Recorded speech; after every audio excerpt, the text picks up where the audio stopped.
आत्मा ही भाग्यशाली बनती है और आत्मा ही दुर्भाग्यशाली बनती है।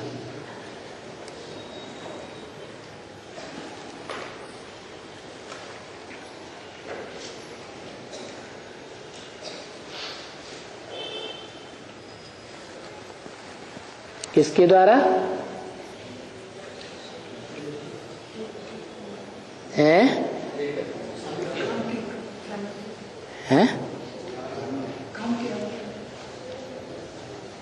कर्म के आधार पर। कर्म कौन सिखाता है?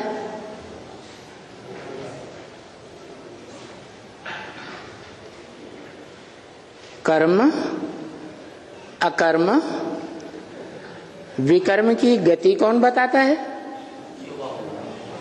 शिव बाप को तो मुख ही नहीं है, उसको तो शरीर ही नहीं है, बताएगा कैसे? शिव बाप? हाँ, शिव बाप निराकार आत्माओं का निराकार बाप है।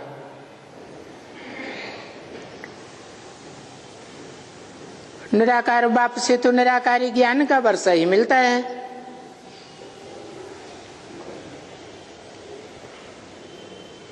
और भाग्य सिर्फ निराकारी ज्ञान से ही बनता है या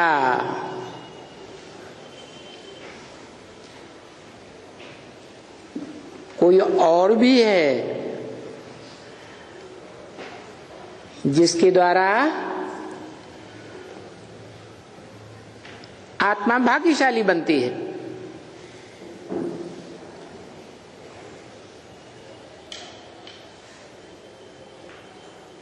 मीडिया तो चाहिए ना? नहीं चाहिए? तो मीडिया कौन होना चाहिए? कौन होता है? यहाँ भाग्यशाली और दुर्भाग्यशाली की बात हो रही है।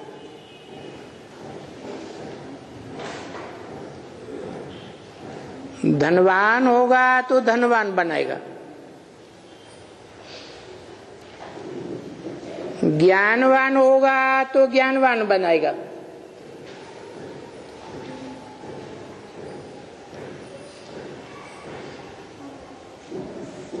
जमींदार होगा तो जमींदार बनाएगा, खुद ही नहीं होगा तो दूसरों को बनाएगा क्या? नहीं बनाएगा। तो भाग्यशाली कौन बनाता है? और फिर दुर्भाग्यशाली कौन बनाता है? कहेंगे आत्मा के कर्म ही भाग्यशाली बनाता है और आत्मा का कर्म ही दुर्भाग्यशाली बनाता है।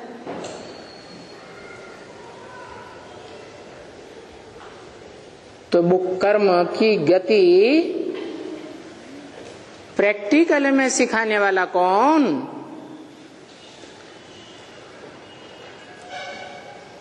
है? जो भाग्यशाली और दुर्भाग्यशाली बने।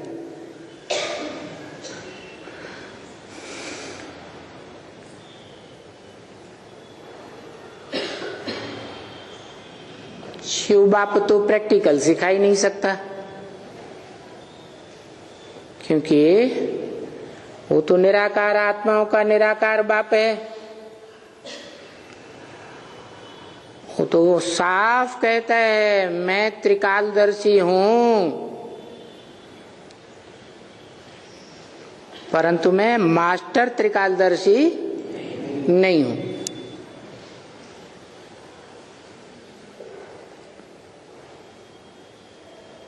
तो फिर मास्टरी हासिल करने वाला कौन?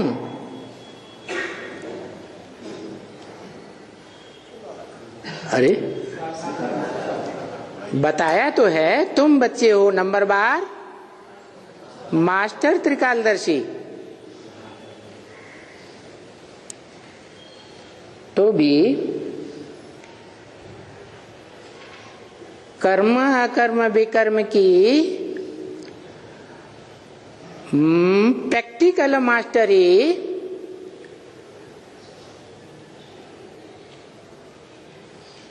जिसे कहें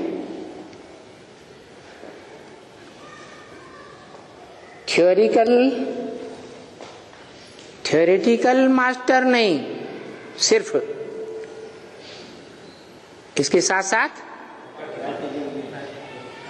प्रैक्टिकल में करके दिखाने वाला भी।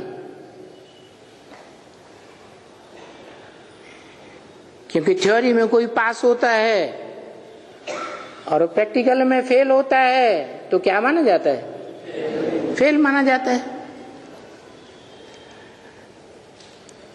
तो वो प्रैक्टिकल में भाग्यशाली कौन?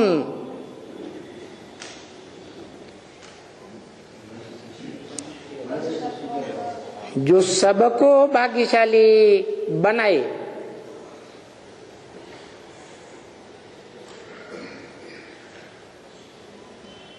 शिव बाप सच्चाई का रास्ता बताता है, जिसको कहते हैं सत्य ज्ञान।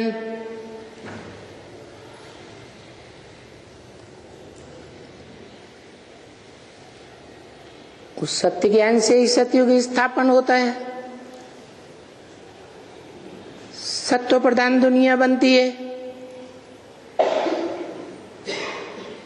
परंतु वो आत्माओं का निराकार बाप तो अकर्ता है या करता है?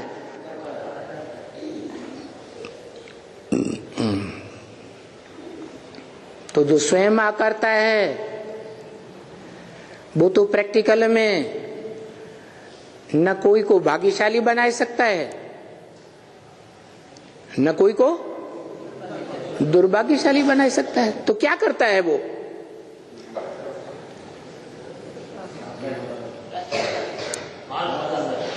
हाँ,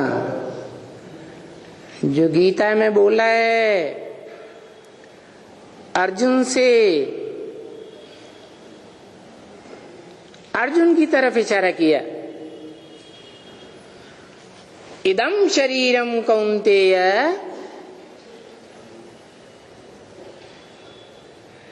और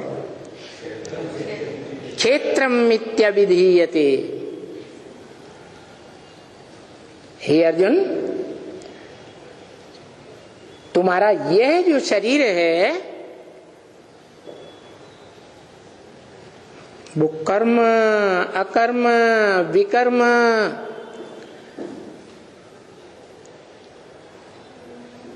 सिखाने का, प्रैक्टिकल में करने का क्षेत्र है। क्षेत्र माना खेत।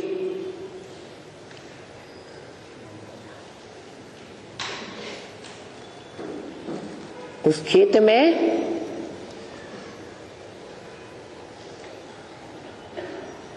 युद्ध भी लड़ा जाता है, युद्ध क्षेत्र है।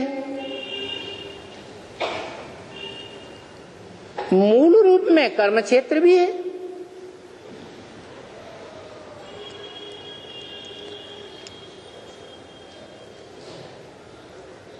जो गीता में पहले ही अध्याय में बोला क्या? धर्म क्षेत्र कुरुक्षेत्र। इस धर्म क्षेत्र में और कुरुक्षेत्र में कैसा धर्म क्षेत्र? जिसमें सब धर्म समाये हुए हैं। जो भी दुनिया में धर्म फैले हुए हैं सत धर्म से लेकर असत धर्म तक भी,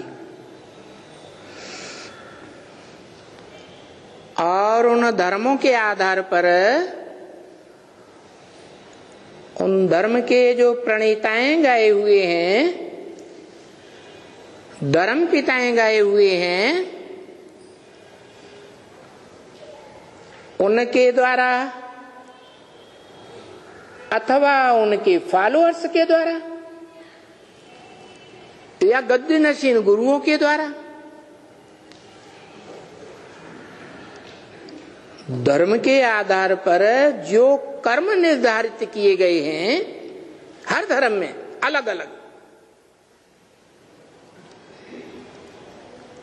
उन कर्मों के आधार पर भाग्य बनता भी है और भाग्य बिगड़ता भी है।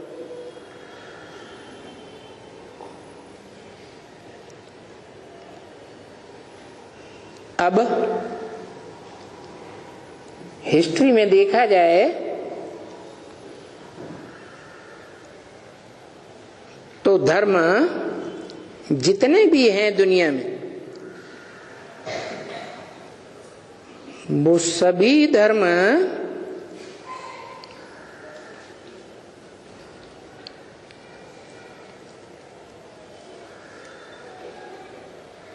इस संसार में सदा काल रहते हैं या नंबरवार अल्पकाल रहते हैं। लेकिन गीता में कहा है, नासते विद्यते भावो ना भावो विद्यते सत। जो सत्य है, मन सद्धर्म है, उसका इस संसार में कभी अभाव नहीं हो सकता।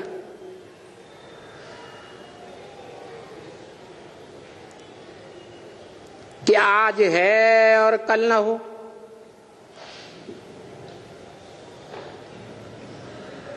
उस धर्म के धर्मखंड का भी कभी विनाश नहीं हो सकता।